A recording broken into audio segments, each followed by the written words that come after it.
One of your favorite people in the whole wide world is going to teach you something really remarkable today. Okay, favorite person, Lori McNee, what are you going to do? Hi, nice Hi. to be here. Thank you. Live from my new studio. Congratulations. Yeah, thank you. What are you going to do? I am going to take a painting, a wildlife painting, to the next level. So a few weeks ago, I was on Royal Talons North America Live, and we started a really fun painting of a red fox. Everybody loves red foxes. And so I started that, and it's kind of in a raw state right now. And I thought, well, this is a neat idea. We're going to take it to where it starts to look more believable and lifelike. I think that's really an important lesson. You know, we see a lot of starts, we don't see a lot of finishes or mid finishes. So that's really terrific. Yeah. So we're excited about this. Thank you so much, and congrats on your new studio. Thank you. Thank you. I know it's good to be here. It's great to be here too. I think we're both glad to be here. Yes, we are very glad. It's good to be alive. I think we're going to have some fun today, and what we'll do in a few minutes is we'll tell people about the great adventure that we had out at your old studio.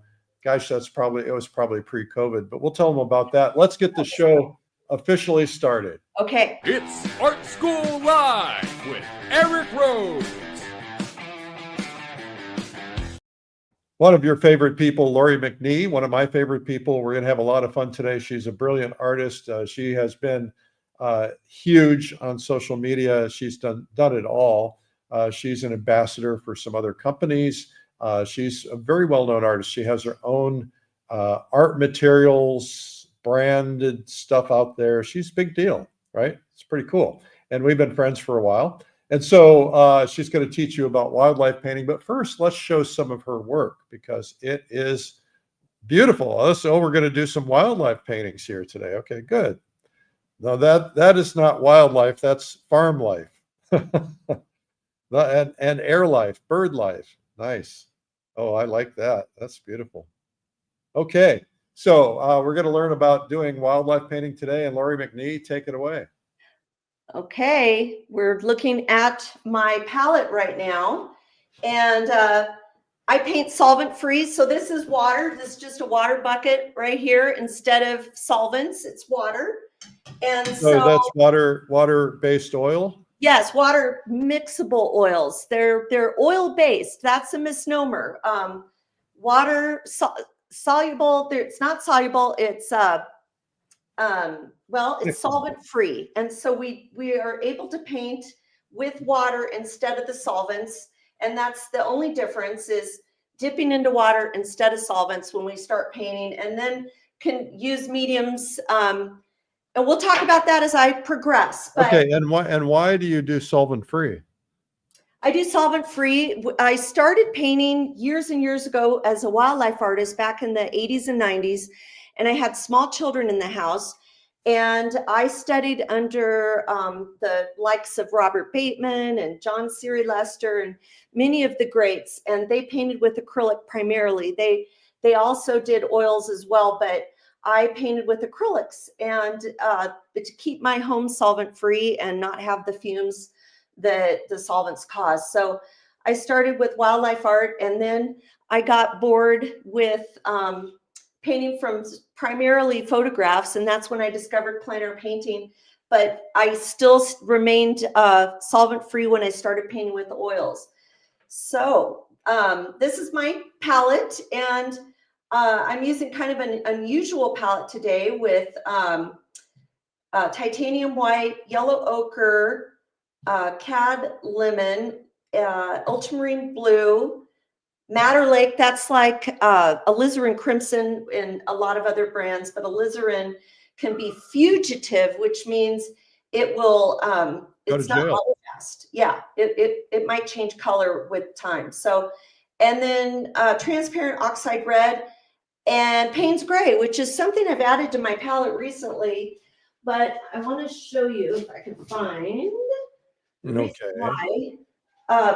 Look at the beautiful tones I'm able to get. And so I make these little boards just as testers of my palette. And I do that too. Yeah, mix them together. But look at the greens I'm able to get with Payne's Gray. And so I want this painting to feel natural and in its natural state, and not too acidic. Sometimes greens get acidic. So I'm keeping this fairly limited. But anyway, let me switch to the fox that we're going to start on. So give me 1 second. So like I said, I started this a couple weeks ago, and I've just left it as is. So normally I would have continued painting, but now it's dry. So would you tell us what you did to create this, and then give us a sense of what you're gonna do? Yes, I will. So this is on a panel, and it's on gesso panel. It's a deep panel. I used gray gesso, and then I toned it a little bit with burnt sienna, and then I let all that dry. And then I really am into the design, and I wanted to have a dynamic design.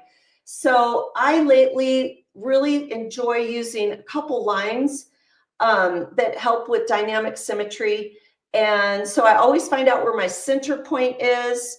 And then I like the Baroque diagonal is from the lower left to the upper right, which is very pleasing angle to the human eye. And then this is called the sinister diagonal, or the counter Baroque, and it goes from the upper left to the lower right, and it causes a little bit more tension for the viewer. And I wanted this to be a pleasing scene, but at the same time have more energy. So I chose to put the fox going up the hill, and he's stopping for a second because he notices us.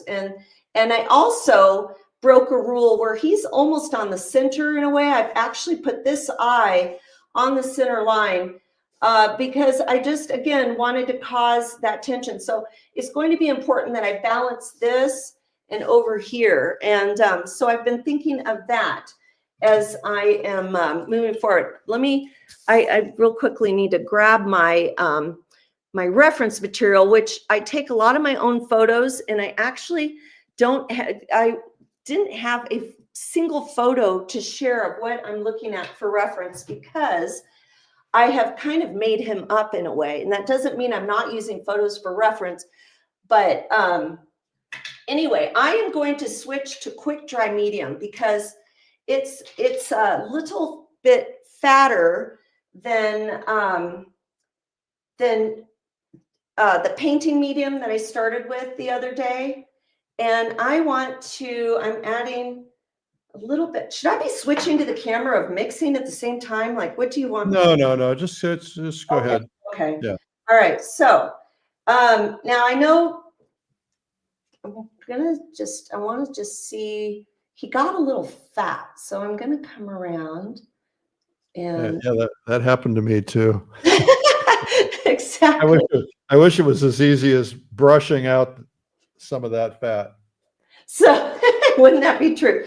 So warm and cools playing against each other are really important. And so I just mixed up some white, and I added a bit of yellow ochre to it.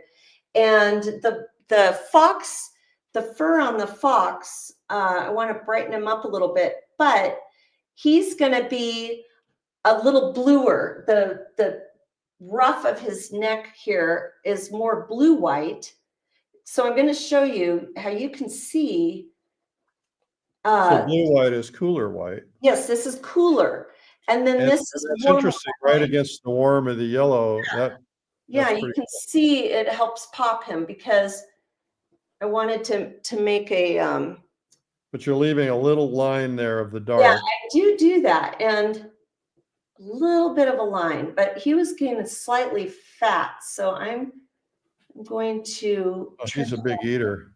He is a big eater. He's having a good winter. So let's work on his face a little bit. I'm going to dip into the quick dry medium, and I'm going to mix up some of the transparent oxide red with a little bit of yellow ochre, because I want to get a more red feeling going on. And He's more red up in this area.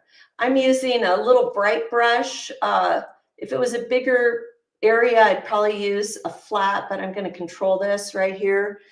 And now I'm going to add a little bit of the 𝗏𝗏𝗃 lemon to brighten this up in here. And then I finger paint a little bit. So, so that really creates a lot of form. Yeah, that helps, doesn't it? Yeah. So I use a lot of glazing at this stage already, and then I'll come back over with more impasto as I build it up. So impasto means thicker paint, basically. So I kind of lost a little bit of the definition, so I'm going to add a little bit of ultramarine blue to my mixture. And you guys just tuned in. Our guest today is Lori McNee, the great. Hey, hi everyone. And we're doing wildlife painting. We're taking a painting that was started, and we're going to work towards finish. Whether or not we get finished, it's hard to know. Well, we'll see. We'll see how far I can get. I'm going to get. Tell us where you guys are watching from. We'd love to hear from you. So I go out. I live in Idaho, which is a beautiful state. It's not just potatoes like everybody thinks. And Eric has actually been out here to visit me in the past few years back. We had a pretty cool thing. You want to tell everybody what we did? Well, we were invited to be on the 𝗏𝗃𝗃𝗃 show. And so they were doing a bit on painting. And so we came out here in the winter, and Eric and Royal Talons came here, and we painted on location in the middle of winter and had a really good time. And then that was featured on the 𝗏𝗃𝗃𝗃 show. So what do you think about it out here, Eric? Oh, I love it. It's beautiful. Yeah. I would live there if I didn't have so many other places I wanted to live too. Oh, no, I think a lot of people have been feeling that way. So I actually use a pencil and graphite a little bit lately. This is kind of something I do lately to add a little bit of texture. Really? And detail. Doesn't that get mushy with the paint? No, it actually works really well with the paint. They get along very well. You said it's a graphite pencil? Yeah, it's just a graphite pencil on it. And, you know, something like this, a graphite stick, I can add extra texture like that. And this is a number 6B. But it melts in with the paint really nicely and adheres to it. Do we know if that's archival? Yeah, Tim Lawson works with graphite a lot and oils. I learned that from him years and years ago. Huh. Yeah. And I don't do it tons, just little details here and there. Yeah. So anyway, I live in Idaho, and I'm close to a lot of beautiful things, including wildlife. I'll come back in and probably put a little dot for the eyes, a little hint of light, by the way. And I love photography too. If I wasn't a wildlife or a painter, I should say, and a wildlife painter, I would be a photographer, because I enjoy getting out in nature and painting it and photographing it. And so I run over to Yellowstone a lot. How far are you from Yellowstone? I'm about 4.5 hours away. Nice. And I take my camera and I say I go like bear hunting, and and I always usually run into foxes and things. So I have quite a few photos of fox. So how do you keep the sense of soft fur? It's edge work and even, you know, breaking the edges like this. So I've been striving to contemporize my work a little bit. I'm very capable of making it, because again, I was a wildlife artist. I used to do duck stamps and prints and things like that back in the 80s and 90s. And I got tired of counting feathers. And I paint birds a lot still to this day, but I'm striving for the essence of creating the essence of the animal, rather than, I do want it to look believable and accurate, but I want it to have the feeling of the animal more than looking like a photograph. Because again, I love photography, but I don't want to be painting realistic. This is what I've chosen for myself. So, and you know, different brushes, different techniques, softening the edges, that helps give the feeling of fur. I'm going to add a little bit of brightness to his forehead, make that pop a bit more. Again, changing between a cooler yellow and a warmer yellow, or a cooler blue and a warmer blue, back and forth. That's why this helps pop these, because if you squint, you know, this is a little deeper value, but this is still made with a lot of white, and this is also, but this is warmer and this is cooler. So that's how you're able to make the sense of fur and form, and that, I think that's really beautiful, those subtleties that you can create. So I look for those areas to make a painting look accurate and settle him into his environment. You're quiet. Are you still there, Eric? No, I'm not. I'm not here. I thought for a minute. You thought I went out. Sleep on me. I escaped to the restroom or something. Oh, yeah, I didn't know what happened. Oh. Well, I'm mesmerized. That's all. Oh, good. I'm glad. So I'm dipping back into my medium, just a little bit, a touch of water, and I'm going to mix up a few more darks because I'm looking at this leg. I want, because there's two legs here. They're kind of overlapped, but it looks a little funny. I need to clean that up a bit. It's like one big leg. It's like a three-legged fox. Yes.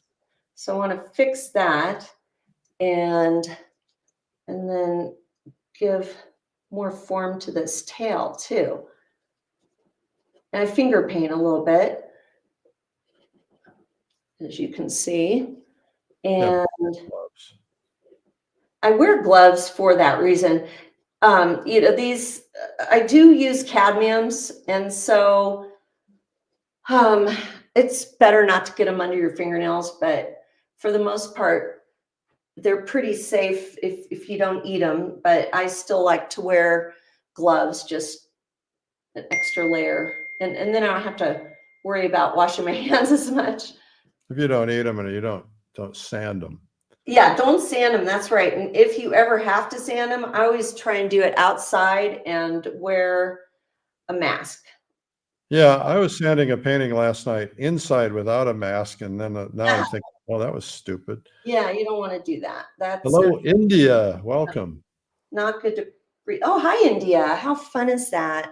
It is fun. And hi to all my online friends that are out there that said they'd be here.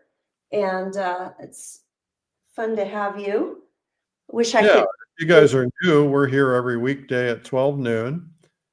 And we have been since COVID. We're coming up on our 5-year anniversary. It's hard to believe. 5 years of our life doing this crazy thing. It's going fast too. So I, you know, these are just really cheap little brushes you can get on Blick, but sometimes I enjoy them for the rough edge that they make. And then I'll go back to my nicer brushes.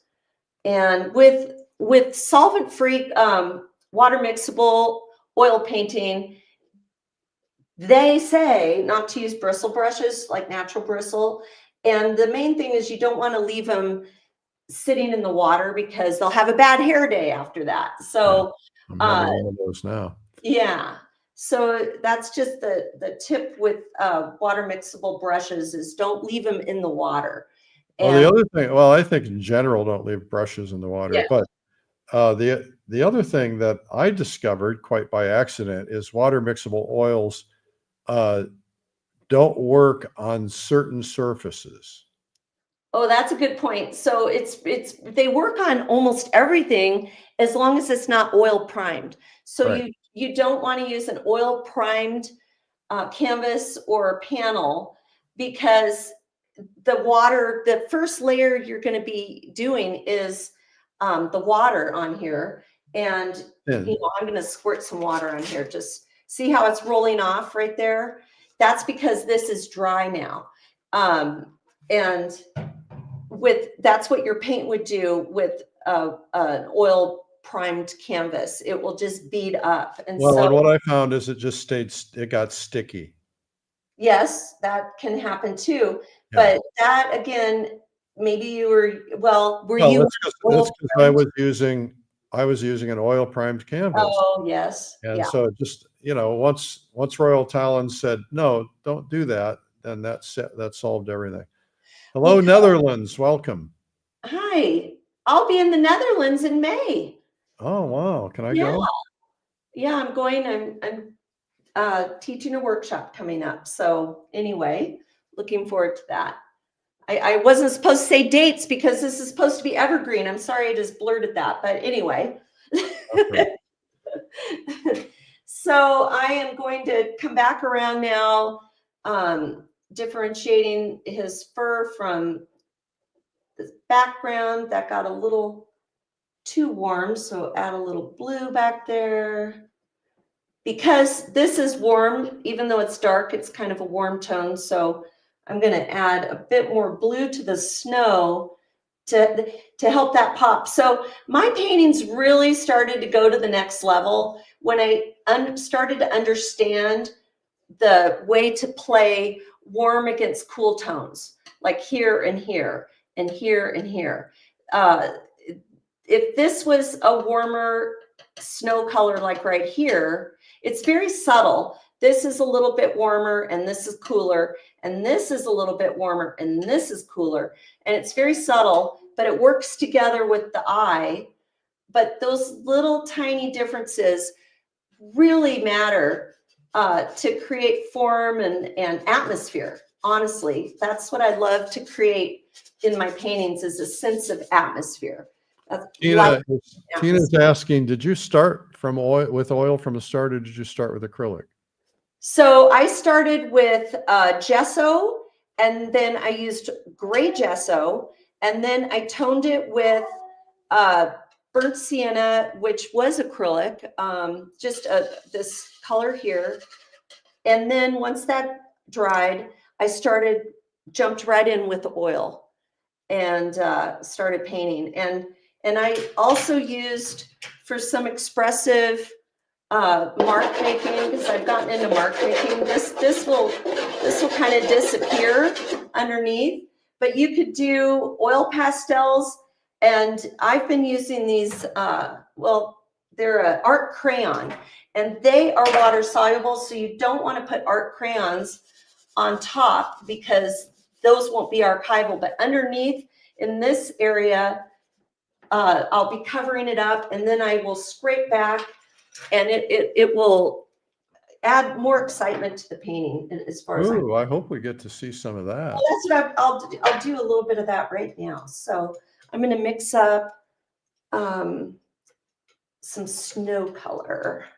Let's see. So I'm going What to. is snow color? Pardon? What is snow color? I know. What is snow color? So again, it depends.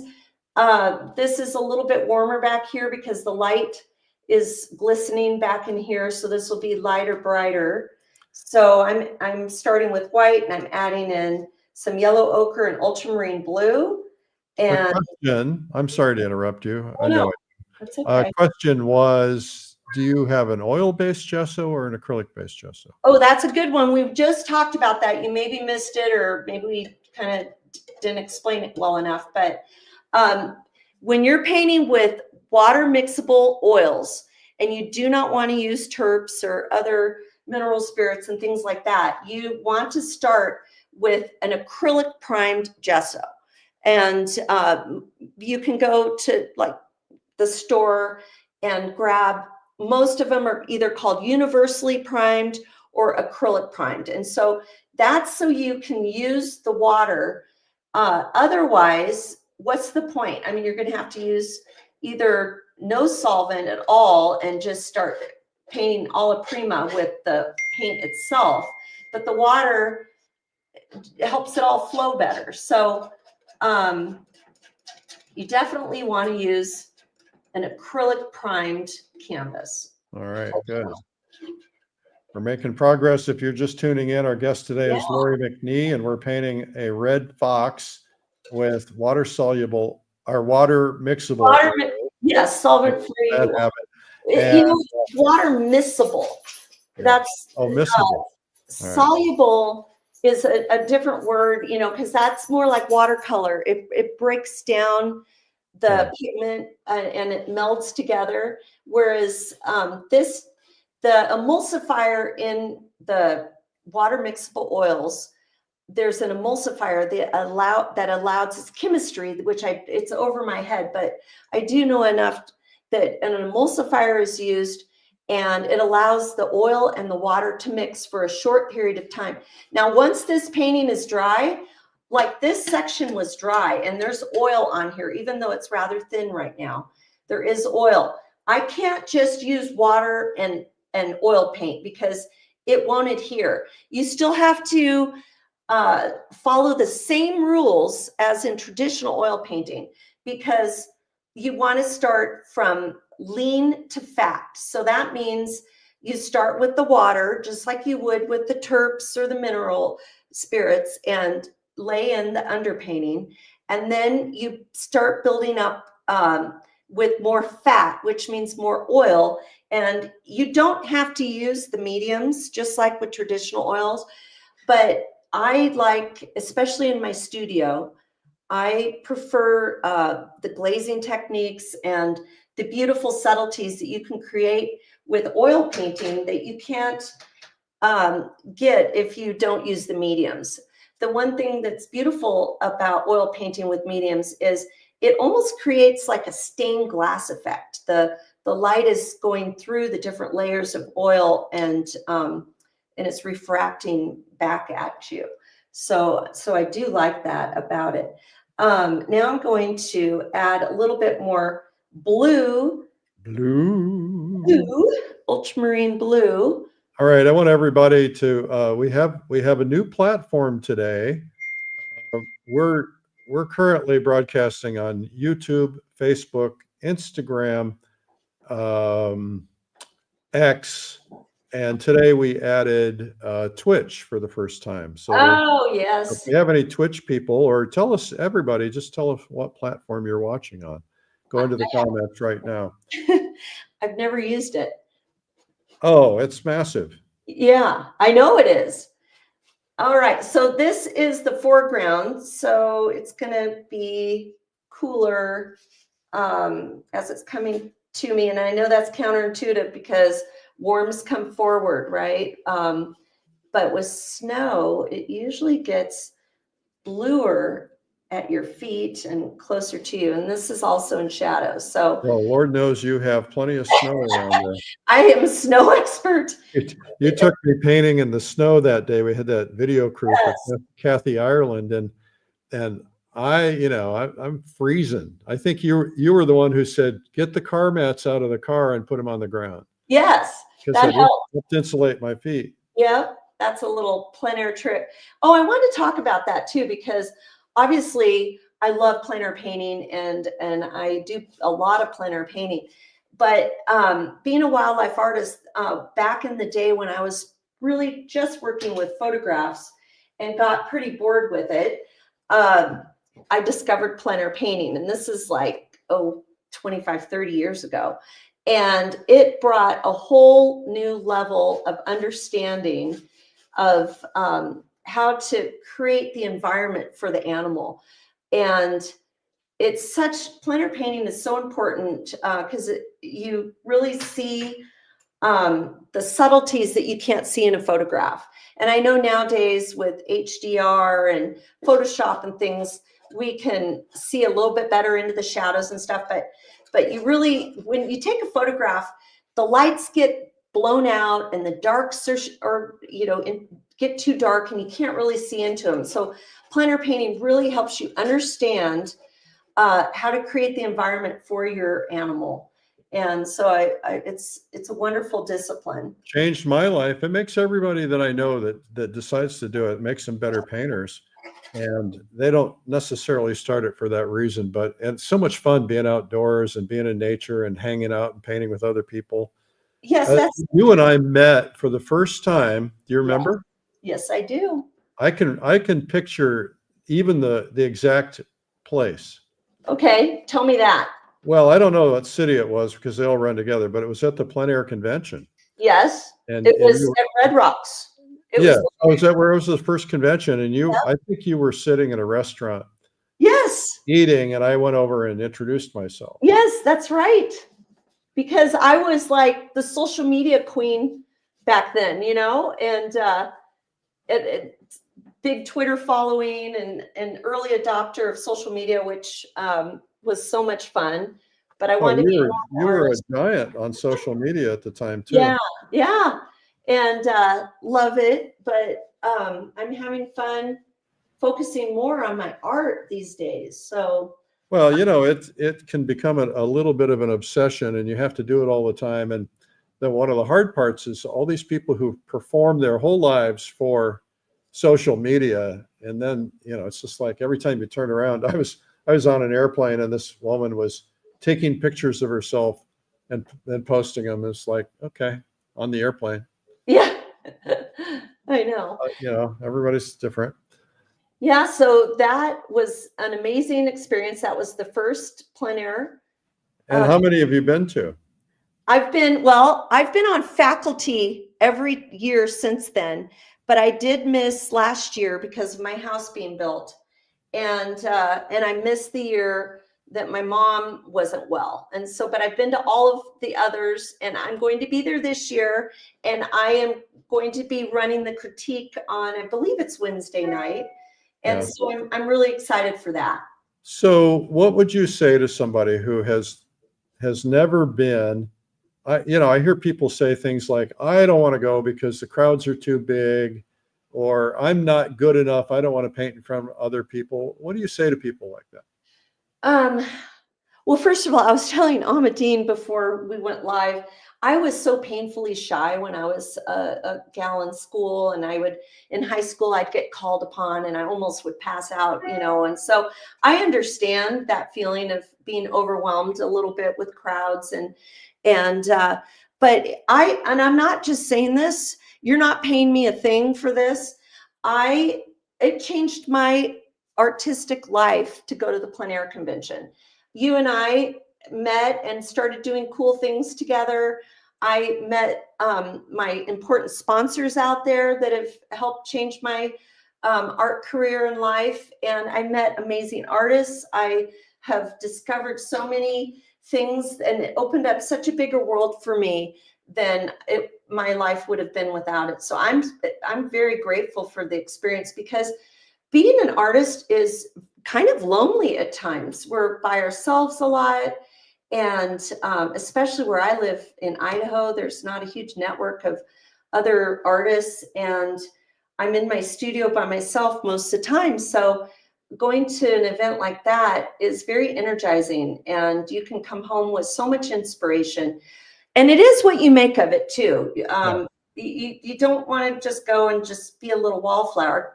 I'm going to be there. So be sure and tap me on the shoulder, introduce yourself, say hi. I'll show you around. What I tell people is, people are always like, oh, well, I'll go sometime. Yeah. And it's like, if I die, it's over. Yeah. There are no plans for it to continue. It would be nice. I have no kids who are interested. And so, and I, during COVID, I got pneumonia, and I was like 1 minute away from death. Ugh. And I managed to squeak through it, but that would have been the last plein air convention, whatever that one was. Exactly. So Well, and people need to take advantage of this. This didn't exist forever. Can you imagine if this had existed when Monet was alive? They would have all gone. And the people who are going today are the best painters on earth. yeah. Oh, it's so inspiring and so much fun. And it's like a big reunion, so it's so much fun to see all my friends and meet new people. And you make a lot of friends there. Yes, exactly. And, a lot of my friends online I get to meet in real life. And And so I know, and getting back to the point, you know, living in the now and seizing the moment, and some day is not a day of the week, right? So, yeah, if you have the opportunity and you're able to make it happen, it's worth it. And it's a tax write-off. You can, you know, it's a business expense. So it'll help your career. It's education. I mean, I have tons of ways I justify it. Well, that's right. If you're selling artwork and you're using artwork as if you're filing taxes for selling artwork, yes, that's true. Yes, yes, thank you for that. I like how you added that white in the distance, and it just immediately draws the eye. Yes. Back there.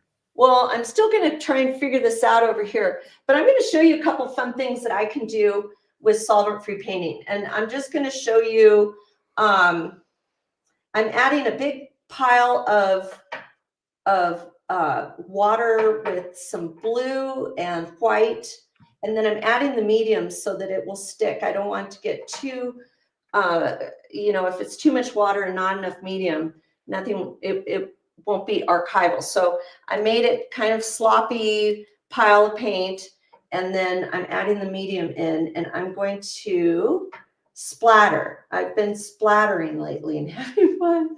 So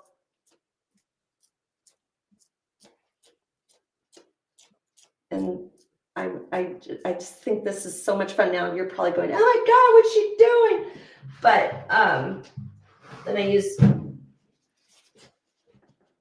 kind of, I don't want it to look too contrived, but it does bring in some, got a little bit on him, some fun textures that I can't do with a brush. And like I said, I'm working to make my art a little more fun and not as typical wildlife art. So, but that's something I started doing with these solvent-free paints that I enjoy. You're quiet, Eric. You didn't like what I just did, I can tell. No, I didn't say that at all. It's okay. I was actually responding to a comment. Okay.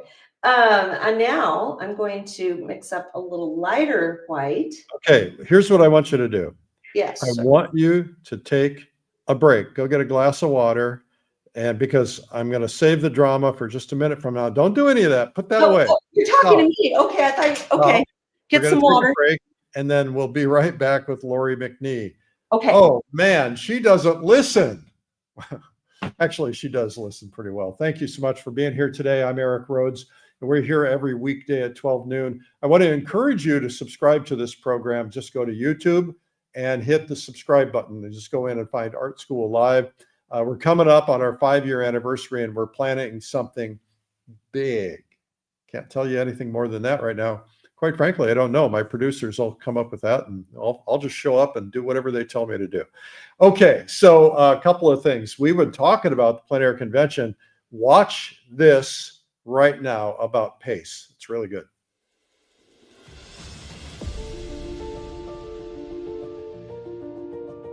Every artist deserves a chance to discover what they're truly capable of. This is yours.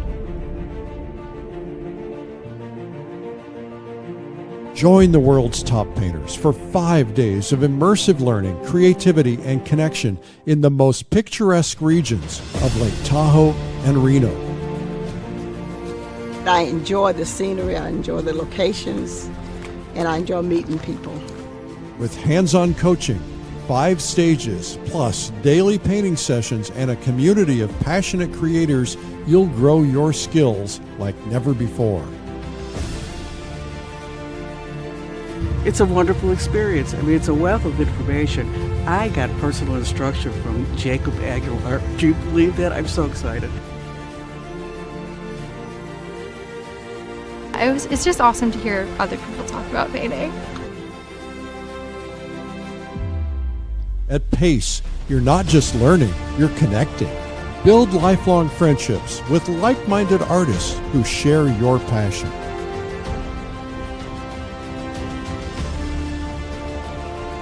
This is where ideas spark, creativity flourishes, and your next breakthrough begins. I would say just go for it. As long as I'm living and able, I will come to these.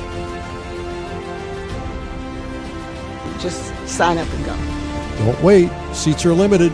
Join us at the Plein Air Convention and Expo in Lake Tahoe and Reno. Secure your spot now.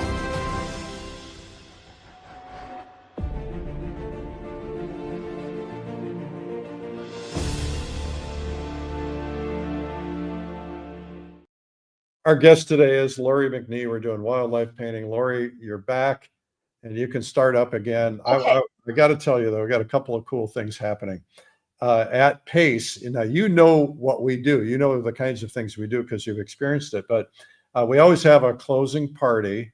And because it's Reno and because Reno has this connection to gambling and all that stuff, we're actually holding the convention in a casino, although nobody gambles. None of our group gambles. No. I know you don't. No. Anyway, we're doing a mobster themed 1930s mobster themed closing party dance. That's going to be a ball. The other thing we're doing is we're going to Virginia City. You're probably not old enough, but when I was a kid, we watched Bonanza. It was one of the only things in color on TV. And, I watched it. I loved it. at Bonanza, they went into Virginia City. Well, there is a real Virginia City, and it's near where we're going to be. And it's a well-preserved historic Western town. And you can see, I think I saw, you can see 600 miles across the mountains from Virginia City. It's so beautiful. So we're all dressing up in our best Western gear, cowboy hats and all that stuff. I'm not bringing any guns. And we're going to have all of us, all 1,000 of us, or 1,200, however many end up showing up. We're going to have us all out there in Virginia City with our easels and our cowboy hats and cowboy duds. It's going to be so much fun. And we just like to do things like that, as you know. And you've seen some pretty crazy things. Where you weren't there last year, were you? No, I missed last year, darn it. Last year, I hung upside down on stage.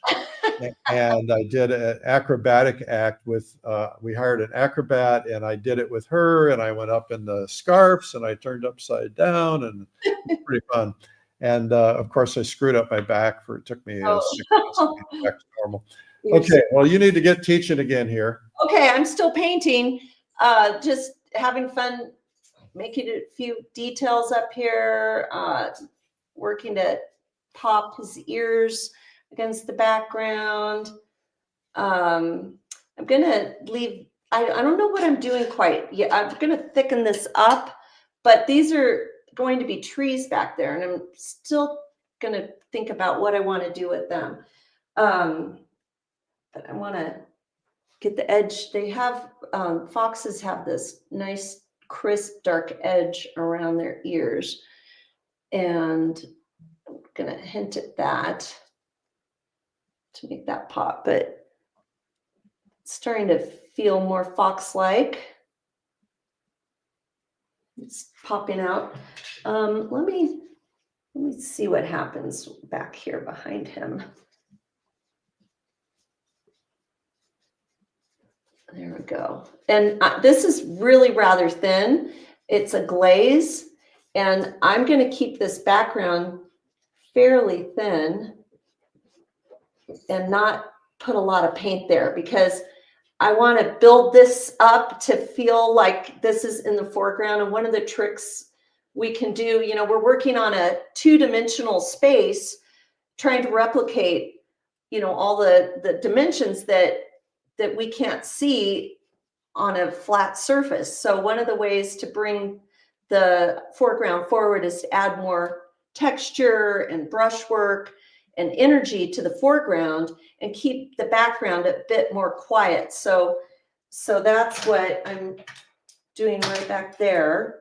It needs more paint on it, but I'm keeping it thin. So I'm glazing back in here. Clean that up a little bit. Would you explain glazing to people? Yeah, glazing is one of the beautiful things you can do with oil paint. And so it's a thin layer of paint where you're suspending the pigment in the medium. And so I just dip a bit into the medium and grab a little bit of the paint. People are asking, what is the medium you speak of? So I'm speaking right now of the quick dry medium, and it is kind of the middle of the road as far as fatness goes in the line of paints that I'm using. And so it's made specifically for the It's made 𝗂𝗶 paints. specifically, you can use other mediums with water mixable oils, any brand you can. However, it will ruin the water mixability, miscibility.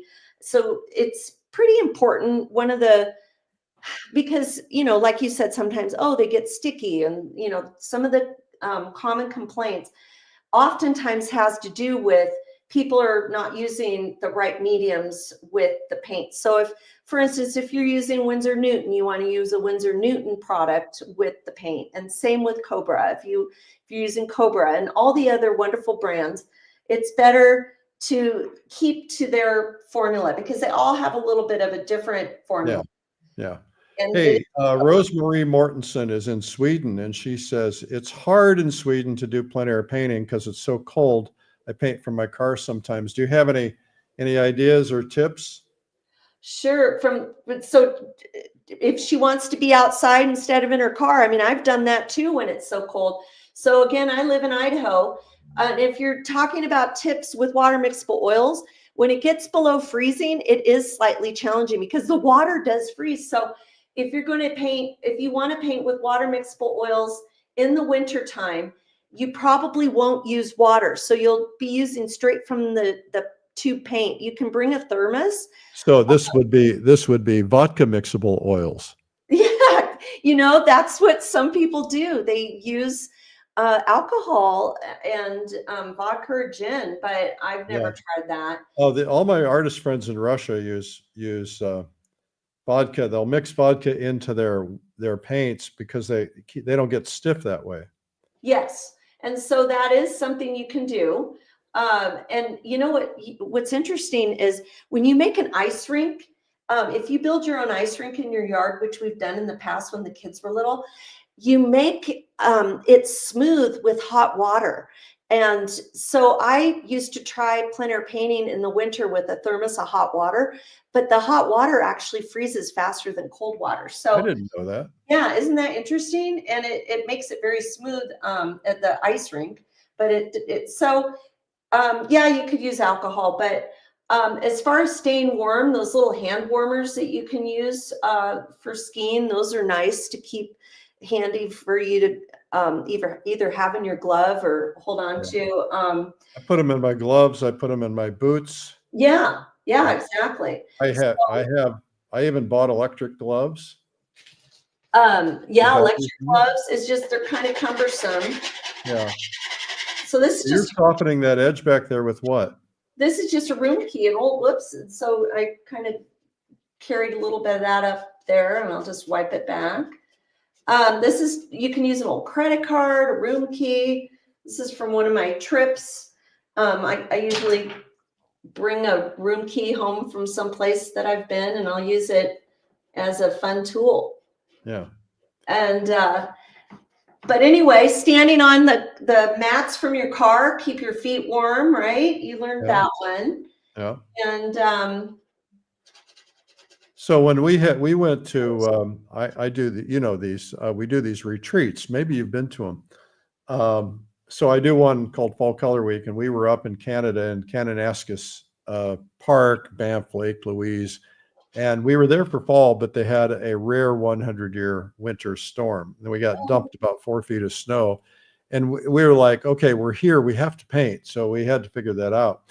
And what a lot of people did is, because we were in such a beautiful location, they just painted out the window. They were warm. They were drinking tea and looking out the window painting. And I did one that way. Several people did. And then I got the courage to go out, and I always used to hate painting or being in the snow, but I decided I liked it, and I had a great time. But I had to paint fast. yes, definitely. It does make you paint more quickly, and just dress warmly too. Layers, lots of layers. That's the other thing. And but you don't want to, if you're very, very cold, it's not worth it, honestly. Take some photos, maybe do a couple little color studies, and then you don't want to get hypothermia. It's not worth it. No, well, I think it's worth it for the memory. I have great, every plein air painting I've done, I have a memory of where I was, what I did, who I was with. Yeah. That's why I don't get rid of my plein air paintings very often. I don't either. I have them framed in my studio, and I don't sell them very often unless I go to an event, and I use them as reference material along with photographs. So Yeah. yeah. Well, I've gotten to the point where I have a hard time painting from photos, but if I have a little plein air study, I'll have 3 or 4 studies. I'll pull a tree from one or some light from another or a mountain from one.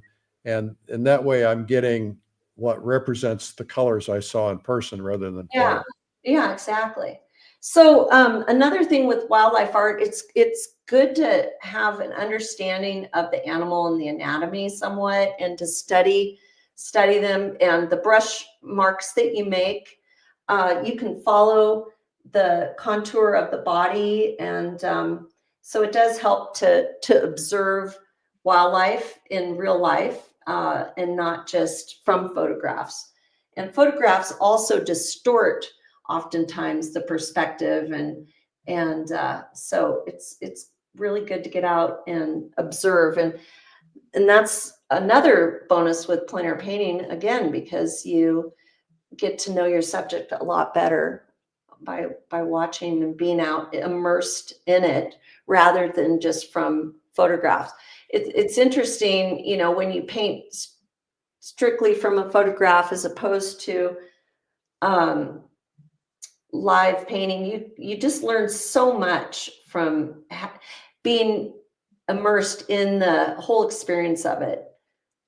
All right, I'm going to ask everybody in the comments. We need to give this fox a name. So let's go to the comments and start giving your name, and then Lori's going to decide which one she picks. Oh no, that's fun. And then the other thing is, if you want to give the painting a name, I think that's a great idea. Oh, I thought that's okay. The fox itself. You can give the fox a name, like Okay. I know somebody's going to call him Foxy. Foxy Fred. Is it a male or a female fox? I think this is a boy. Okay, here I'm going to start reading them. Gregory, Red, Rudy, Henry, Foxy, Foxy Potato. Oh, that's weird. Merlin, Fox Henry, Sammy the Fox, Winter Fox, Rudy on the Room, Brody, Renard, Lori, Jimmy. Okay, Eddie. Keep them coming, you guys. You can do. You're name him Rhodes. Yeah, right. Red Fox, REDD Fox. Yeah, Silver. Those are good names. Foxy Fox. Murphy. I like Murphy. That's a good name. Sly. Okay. Sly Fox. So that's a great name. Sly. I think Sly's a good one, because he's looking a little sly. Yeah. Harold, Invader, Frank, Russell. All right. Tito. Tito like the vodka. Hunter, Big Red, Clancy, Samson, Bigfoot. Felicia, Bandit. Rusty. Oh, you guys are fun. You're very creative. It's a very creative group. Ollie, Frisky. Okay, now you need to start giving it the painting a name. Well, what is a name? His name's Sly. I like Sly. Yeah, Sly is okay. Sly is your pick. Now, let's see if I can figure out who said Sly. I'll go back here. Okay, Loretta Berg-Sampson. All right, congratulations. Loretta Berg-Sampson, we're going to give you one of Lori McNee's videos from the painttube.tv store. Oh, we're going to give away, I know you don't get a commission on this one, sorry.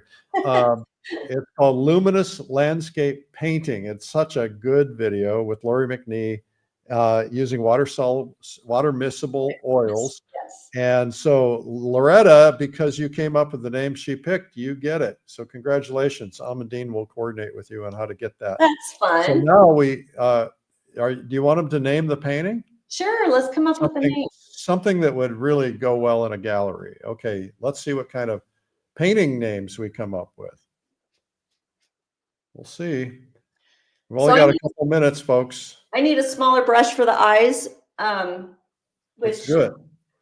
I need to grab. Here, go ahead. I got Okay. small brush. Carl S. calls it In My Element. In My Element. Okay. Dusky Woods. On the Sly. Oh, that's a good name. What was that? On the Sly. Oh, that's neat. Winter Hunter. Yes. Woods are dark and deep. A Winter Glance. Sir Fox. Oh, I like Winter that. Stalk. The Secret Hunt. Oh, I like that. On the Hunt. Who, me? I don't know. Sneaky Sly Fox. On the Edge of Mischief. I See You. Spotted. Foxwoods. Like the casino.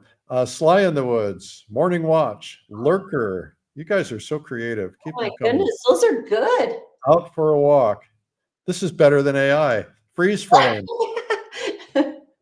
Snowflakes on the Fox. In Silent. Sir Sly. Those are really good ones. Surveillance. Sly the Spy.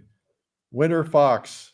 Oh, you guys are good. Any of those catch your attention? Well, I think I'm gonna. Is there a way you could give me a list? Do I need to decide right this second? Because those. No, were I'll tell good. you what. I'll tell you what. You People can go into the ponder that. comments when the replay, because we'll give people a chance to participate in replay as well. So Okay. you go in tomorrow morning or something, and Okay. and Yeah, then you I can love pick one, that. and we'll also give that person a video. We'll show it. Let's show it again right now. This this video is Lori McNee's luminous landscape painting, and it's at painttube.tv, where we have over 700 fully professionally produced art instruction videos. I don't know how that happened. That's Wow. incredible. Yeah. I've been too busy, I guess. No wonder you don't have time to paint. Yeah, really.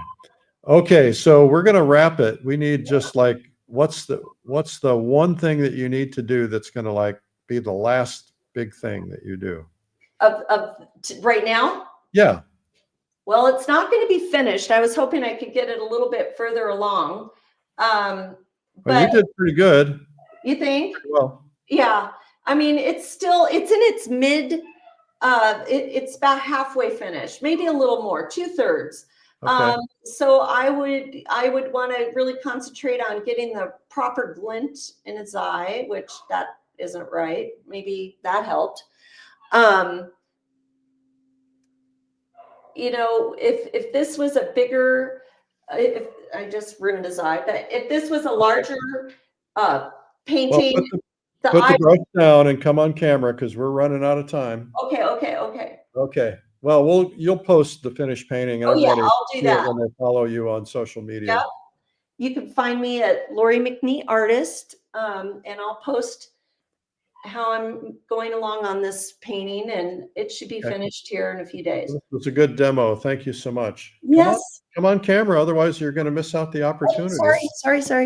Let me find you guys. Sorry. Oh, If you guys like this, give it a thumbs up, an applause, a comment, something. No, Okay. see, there are a lot of people who Thank you. tuned in after you were on at the beginning. So Lori, thank you so much. We're excited about having you today. We are excited about having you doing critiques at the plein air convention, and everybody will get a chance to hang out with you and buy you a drink. And by the way, she doesn't drink, so she's a cheap date. I'm a cheap date. Yes. Did you just say that? That's cute. All right. Well, thanks for being on, Lori, and thank you for a lot of years of really good friendship. Of course, I it'll miss be you. so I don't get to see you very often, but it's fun to hang out together today. I know. I love you guys. All right. All right. Take care. Bye-bye. All right. Bye-bye. Bye-bye. She truly is a rock star in the painting world. We love her. She's terrific. Okay, you guys, Acrylic Live is coming up in March. You don't want to miss that. It's just about 2-3 weeks away. And that has some of the world's leading acrylic painters. Acrylic is an option for you as well. So check it out. That's acryliclive.com. We have a free gift for everybody. If you're new, we would love to give you a free gift, and it is 201 essential plein air tips. just go to pleinairmagazine.com/ebook. And I got a bone to pick. All right. If you guys are not a subscriber to Plein Air Magazine, you're missing out, baby. You are missing out. It is so good. I can only say that because I don't produce it. I own it, but I don't produce it. Kelly Kane and her team, they do a great job. And we also have Fine Art Connoisseur, which you should be a subscriber to as well. So go find them and subscribe. We would appreciate it. And you will have a really great experience with those publications. Okay, we're done for today. We're here every weekday at 12 noon. Thank you for watching. I'm Eric Rhodes. Be sure to subscribe on YouTube. Just go to YouTube, look for Art School Live, and hit the subscribe button. And please give me a follow on all social media. I'm at Eric Rhodes in all cases. Thank you, guys. Bye-bye. Thanks again to Lori McNee.